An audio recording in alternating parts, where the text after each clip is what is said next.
ગુજરાત રાજ્ય માર્ગ અને મકાન પંચાયત વિભાગ દ્વારા સુરત જિલ્લાના માંડવી તાલુકાના બોધાન ખાતે વિવિધ યોજના અંતર્ગત મંજૂર થયેલ કામોનું આદિજાતિ મંત્રી કુંવરજીભાઈ હળપતિના હસ્તે ખાતમુહૂર્ત કરાયું। આ ખાતમુહૂર્ત શાસ્ત્રોક્ત વિધિ અનુસાર કરવામાં આવ્યું હતું। આ પ્રસંગે સાંસદ પ્રભુભાઈ વસાવાએ જણાવ્યું હતું કે આજરોજ બોધાન ગામે આદિજાતિ મંત્રી કુંવરજીભાઈ હળપતિના અધ્યક્ષતામાં ₹7 કરોડથી વધુના રોડ, બ્રિજ અને આંગણવાડીના કામોનું ખાતમુહૂર્ત કરવામાં આવ્યું છે। સડક યોજનાના કામો, રોડ અને બ્રિજ અને મુખ્યમંત્રી ગ્રામ સડક યોજનાના કામો અને આંગણવાડીના જે રાજ્ય સરકારના કામો છે, આ કામોના કરોડ રૂપિયાના ખાતમુહૂર્તનો કાર્યક્રમ આજે આ વિસ્તારના માન્ય ધારાસભ્યશ્રી અને રાજ્ય સરકારના માન્ય મંત્રી શ્રી કુંવરજીભાઈ હળપતિજીની અધ્યક્ષતામાં આજે અમે ખાતમુહૂર્ત કર્યું છે।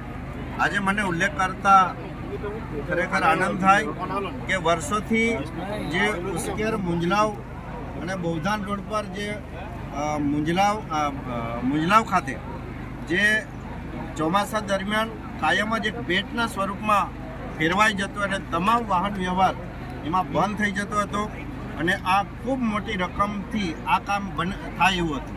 એટલે નાની રકમના અભાવે આ 3 વર્ષથી પેન્ડિંગ કામ આજે મંજૂર થયું છે। આજે ધરમપુર, ઉશ્કેર, મુંજલાવ, બોધાન ફક્ત 7 કિલોમીટરના રોડ છે, પણ 7 કિલોમીટરમાં 4 મોટા બ્રિજનું કામ આજે અમે અહીંયા ખાતમુહૂર્ત કર્યું છે।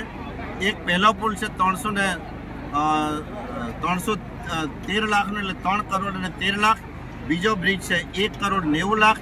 ત્રીજો બ્રિજ 2 કરોડ 8 લાખ અને જે મુખ્ય બ્રિજ છે એ આપણે 5 કરોડ રૂપિયાનો આ એક જ રસ્તા પર અમે 12 કરોડના બ્રિજનું કામ આજે અમે ખાતમુહૂર્ત કર્યું છે।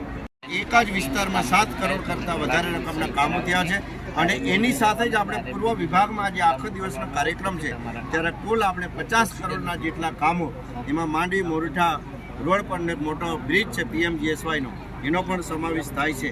અને આજે મોદી સાહેબની ગેરંટીવાળી કોદાળી, રાજ્ય સરકારના માન્ય મંત્રી શ્રી કુંવરજીભાઈની ગેરંટી સાથે આજે કોદાળી મારીને ખાતમુહૂર્ત કર્યું છે।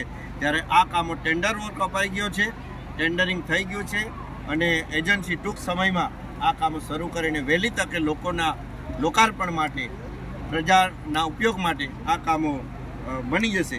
ત્યારે આટલી અગત્યના કામો, જે કડીરૂપ પાયાના કામો છે, આજે અમે બોધાન જે પાવનધરા છે ત્યારે આ ધરતી પરથી અમે આજે ખાતમુહૂર્ત અહીંયા કર્યું છે। ઈશ્વર સોલંકી, દિવ્યાંગ ન્યૂઝ, માંડવી।